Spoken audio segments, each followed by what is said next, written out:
Welcome to this special Friday webinar on the death of compliance matrices. We have special guest Lori Granger here to talk about this with us.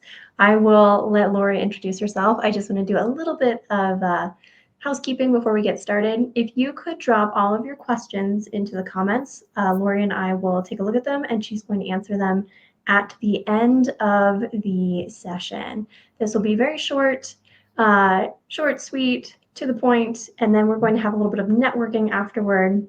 You can stick around within the Hopin Ring Central system and navigate to the networking tab, bottom left of your screen, to go network with other Pi amazingness. So without further ado, I'm going to turn it over to Lori. Well, good afternoon, everyone. It's very exciting to be here to talk about the death of compliance matrices today. I am a senior proposal manager right now at Turning Point Global Solutions. I've been working federal proposals for about 22 years now, moving back and forth between W-2 positions and consulting positions. And so I've actually worked for a lot of different companies. And I will say 21 years ago, when I went to my very first APMP conference, I walked into the room where the Shipley presentation was going to be, and the Shipley presentation said 112 steps to the perfect proposal. And I turned around and I walked right back out. I know that I don't have time for 112 steps to put a proposal together. So what I've done over the years is I've kind of picked and choose what I wanted to use within the Shipley system.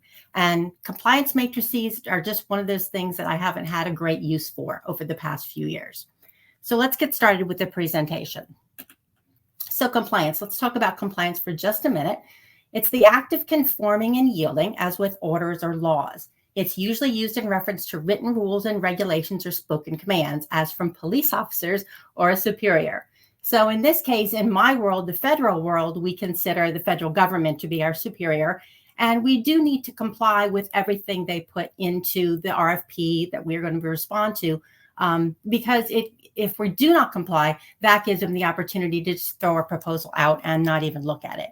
And honestly, I think in many cases, that's what they're trying to do, right? They're trying to lower the number of proposals they need to read through to get through to their chosen solution. So my experience with compliance matrices, generally they're generated in Microsoft Word or Excel.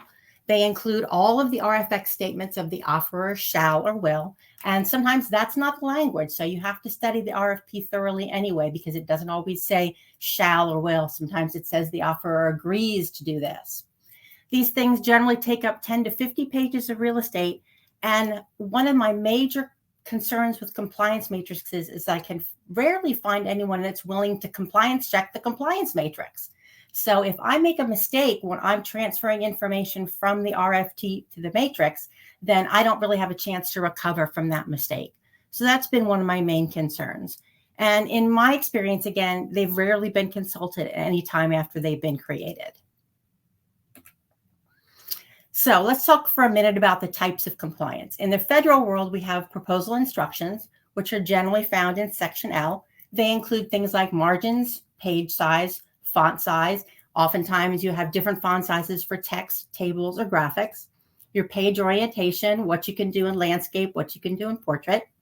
The organization of the proposal, a very important part where you talk about whether or not you need to include a table of contents, then your section headers and your outline. And then, of course, the very important thing in federal proposals, and that's your page count, because you're often constrained as to how many pages each section of your proposal can take up. So in addition to that, we often have a statement of work or a performance work statement or a statement of objectives. One of those three things we generally have to respond to, at least to some extent, within our response to the RFX. And then finally, your evaluation criteria, which is often Section M. It talks about how the various sections will be evaluated compared to each other, and then also the standards you must meet to get points. Unless you're dealing with something that's lowest price technically acceptable, which of course none of us like, because then they just say, well, you do pass technical and then we're going to pick the lowest price. But in this case, we're talking about situations where that's not the case and they're evaluating the various sections to get to their chosen solution. So my alternative is I do two separate things in order to make up for not having a compliance matrix. First of all, I highlight all instructions that don't have to physically appear in the proposal. I use different colors for the different stakeholders, and then I do what I call a compliance-based outline. So I'm going to do an example today, an example I did back in 2020 for the Bureau of Indian Affairs. So this is just the piece of paper that comes at the very front of the RFP, shows you the information about who you're responding to. And this happened to be a small business set aside. And then here are the contract clauses. This is one of the things that I would highlight in yellow to make sure that my management and my contracts people pay attention to every single federal acquisition regulation that they need to pay attention to in order to do the work properly once we've won the work. Again, this is information that I would highlight for management. The contractor shall furnish the contracting officer with a release of claims. And here, again, not necessarily a will or shall. The contractor agrees to give preferences to Indians who can perform the work. So this is important stuff for them to be able to evaluate to make sure that if we actually win the work, then we can execute the work. Okay, so Section E in this case, it's normally Section L, but in this case it's Section E, is our solicitation provisions or our instructions. So our instructions I highlight in light blue because those are things that I need to pay attention to. So I need to know that the proposal has to contain a cover page, a table of contents, an acknowledgement page. I know that that cover page that I put on there has to include this whole list of information, and I know that I need to include an acknowledgement page. So I highlight all of the information that I need to know in blue so that when I go back and look at the RFP to confirm that I've got compliance with everything, I know the things that I needed to pay attention to when I actually review the final proposal at Gold Team, or Red Team or Gold Team, depending on where we are. So the other thing that I do in order to make up for the compliance matrix is I use what I call a compliance-based outline. This takes the place of the compliance matrix for the actual sections of the proposal that we submit. It includes information from the instructions, Section L, the evaluation criteria, Section M, and then our statement of objectives, statement of work, or performance work statement. And all of this information is included in my compliance-based outline. So I make sure I don't miss any of the requirements when I'm writing the proposal, putting the proposal together, and also importantly, reviewing that proposal. So here are my instructions for task one. Task one happens to be forest management plans. So task one, my instructions say that I need to include information on factor one, my technical capabilities. So there are 4 bullets here that I need to worry about. Recent and relevant work, available resources and staffing capabilities, current equipment, technology, and software capabilities, and then quality surveillance techniques. So this is the information I'm going to include in my compliance-based outline so that I make sure I meet and exceed all of these instructions that I've been given by the RFX. So in order to do this, I set up a special style in Word that's going to manage my RFI instructions for me. I set it up in a font that's easy to read. So I usually use Arial, just a regular style. I put it usually pretty small just so I can read it and make sure that I can get to the information that I need. And in this case, I make it blue. And you'll notice a very important option that I've checked here on this screen is the hidden option. So this, I can make this text hidden if I want to. And we'll talk about later about why that's so important. So here is my document with the RFI instructions added. At the top, you can see my header. I'm working on task one, which is the forest management plans. Then I've got my wind theme matter. And then I have my RFI instructions. And then below that, I'll have the actual text of my proposal. So this is what it looks like once I get my RFI instructions finished. Okay, now the evaluation criteria, Section M. I also need to make sure that I get my evaluation criteria in my compliance-based outline so my reviewers know what to compare the information against, how the government's going to be evaluating the proposal. So again, technical capabilities, factor one, recent and relevant experience, available resources and staffing capabilities, capability and understanding on equipment, technology, and software, and then my demonstrated quality surveillance techniques. So in this case, the information from section M really precisely goes along with what was in section L. And sometimes you'll have a disagreement there. And those are the situations where you need to ask a question, or you need to all put your heads together and figure out what it is the government's trying to get to if they're evaluating something different than what they put into the instructions. So now I'm going to add another style for my evaluation criteria. Again, Arial, regular, size 8. This color I'm going to make green. So my evaluation criteria are going to be in green. And again, you'll see that I have the hidden option checked on this style creation stage. So now this is what my compliance-based outline looks like. This is what my proposal document looks like. At the top, I have my instructions in blue. Then I have my evaluation criteria in green. And then underneath there, my response to the RFX. So an advantage to do this is that all instructions and evaluation criteria sit in the document for both the writers and the reviewers. They don't have to page back and forth between when they're either writing or they're reviewing the document back to the RFX to read the information that's in there. So that's all well and good. But now, Lori, what am I going to do about my page count? Because all of a sudden I've added all this information in there and it's going to mess up my page count. It's going to make my page count longer than what it would normally be because I've added all that information in there. Well, that's why I set these particular styles up. When I created the styles for both the instructions and the evaluation criteria, I set the styles up as hidden. And if you look at the very top of your Word screen, there's a little symbol there, the backwards P, that allows you to turn paragraph markings on and off. So in this case, when I turn paragraph markings off, this information disappears and all that I see is my proposal. So then I can check my page count. If that doesn't work for you, in File Options Display, there's a place where you need to either, I can't remember which it is, you can either check or uncheck. I believe it's uncheck hidden text in here, and then you can make sure that when you press that paragraph key that the information disappears and you can check your page count. So you can also add SOO, SOW, and PWS information in there in another color in the same way if you need to address those items in the document. Oftentimes, though, the SOW that we get, for example, is 20 pages, and they only give us 10 pages to respond. So oftentimes you don't have the opportunity to respond to every section that's in that SOO, SOW, or PWS.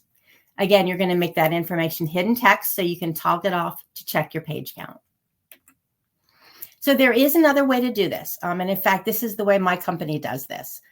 They don't like when I put that information directly in the document. So I set up Word comments and I do them the same way. I'll make my RFI instructions in blue and I'll just add a Word comment and cut and paste those RFI instructions into that Word comment. So in summary, I highlight the RFX document in different colors for the different stakeholders before I turn it over to them to make sure that they know the information that they need to be compliant. Then I make my compliance-based outline by adding the RFX instructions, the evaluation criteria, and if I have to, the SOO, PWS, or SOW information in different colors in that hidden text so I can toggle them on and off, or I add all that information into the document in Word comments. At the very end, before we submit the proposal, we also do a compliance checklist, which is kind of a generic list of the things that we go through to check page numbers, styles, etc., to make sure all the basics are covered before we submit. So that's pretty much my presentation. So I guess it's time for some questions and comments. Lori, that was amazing. We have a lot of comments, not questions, which is great. Which means you did a really thorough job, I think, of describing your exact process. And I think everybody is very excited about this this new version of things. I have a question about your outline process and when it gets sent out to the team. Mm-hmm. Like, do you go through and outline just the requirements and kind of set up a framework document and then like send it out to let people know this is what's coming, or do you do like the first full draft? These are the requirements. Here's some like roughed in text or responses. Like what is that? Where does it fall in the process? That is exactly what I do. I usually do where I can put in the roughed in text. It really front loads a lot of work at the very beginning, but it smooths things out as you move further into the process. Perfect. We do have two other questions. Okay. So the first one is, have you had a lot of pushback if people are expecting a compliance matrix? Actually, that's the odd thing. I have not. You would expect that I would, but for the most part, no. Now there is that exception. Every now and then, the RFX actually requests you need to do a compliance matrix, and in that case, of course, you have to do one. But no, I mean, without all that information in there, they're just so relieved that they don't have to do as much research that they're very happy to go along with what I've set up. I love it. Thinking of my clients, I feel like they would be very happy to not have an extra document to look at. Exactly. Our next question was, I'm curious about the difference we might see between federal versus state, local education, or commercial private proposals for this practice. Would it be similar or? Oh gosh, that's not really something I can address. I only really work on federal proposals. Do you have maybe any thoughts on that, Rachel? I do. So I actually mostly work in state local education, and I do something very similar. I just do it in InDesign. But yeah, I copy the question straight in, or if I'm outlining it in Word first and sending it to my client to review, question goes in, anything relevant and pertinent to the question, exactly the way you did it. I kind of like tuck it in. So like if we're responding to the technical approach and they gave some details in the scope of work within the RFP, I just like tuck that in and I make a comment that says this might help you with writing this section, or you might want to highlight the fact that they are really excited about energy efficiency or something like that. So same thing, and I color code everything as well with highlights. So I think it's really applicable across the way. I think federal is just going to be the most robust version. That makes sense, yeah. Next question is, are you still using a requirement traceability matrix? No, that is not something I worry about usually. Okay. Perfect. I think that's been all of our questions. How long have you been doing this without a compliance matrix? Like when did you throw it out the door? I'm sorry if I missed that. No. I didn't comment on that. I would say it's probably been about 10 years now. Perfect. Yeah. I love it. Sorry, there are more comments coming through. I'm like a distracted rabbit over here. People are talking. There's a lot of really good commentary going on in here. And so I want to turn this over, I think, to the Pi community to do some networking and chatting about this topic, unless you have any final thoughts. No, I am so good. Thank you so much. This has been amazing, Lori. I think we can all agree that compliance matrices are gone. We don't need them. It is time to network. So again, hang out within the Ring Central, navigate to the networking tab in the bottom left of your screen, and it's on the bottom left-hand side of your toolbar. If you have any questions, let us know. Okay. All right. Thanks, everyone.